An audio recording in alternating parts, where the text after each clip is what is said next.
একসময় ভারতে নেতাজি সুভাষচন্দ্র বসু নামে এক সাহসী ও দৃঢ় প্রতিজ্ঞ নেতা বাস করতেন।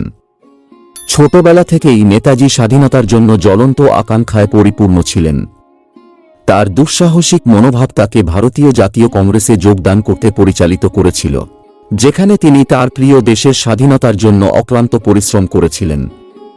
নেতাজির যাত্রা একটি মোড় নেয় যখন তিনি বুঝতে পারলেন যে শুধুমাত্র শান্তিপূর্ণ পদ্ধতি ভারতকে ব্রিটিশ শাসন থেকে মুক্ত করতে যথেষ্ট নয়।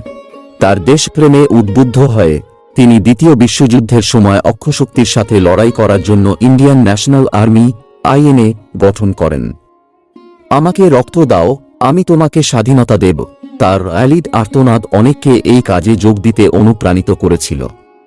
1941 সালে গৃহবন্দিত্ব থেকে নেতাজির সাহসী পলায়ন, বিশ্বাসঘাতক ভূখণ্ডের মধ্য দিয়ে তার যাত্রা এবং অ্যাডলফ হিটলার এবং জাপানিদের মতো নেতাদের সাথে তার জোট ভারতের স্বাধীনতার লড়াইয়ে তার অটল প্রতিশ্রুতি প্রদর্শন করে। চ্যালেঞ্জের মুখোমুখি হওয়া সত্ত্বেও নেতাজির স্থিতিস্থাপকতা উজ্জ্বল হয়েছিল।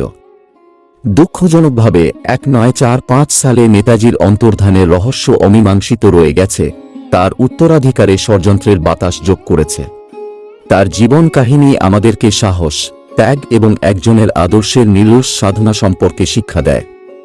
নেতাজি সুভাষচন্দ্র বসু চিরকাল একজন বীর হিসাবে স্মরণীয় হয়ে থাকবেন, যিনি অগণিত ভারতীয়দের হৃদয়ে স্বাধীনতার শিখা জ্বালিয়েছিলেন।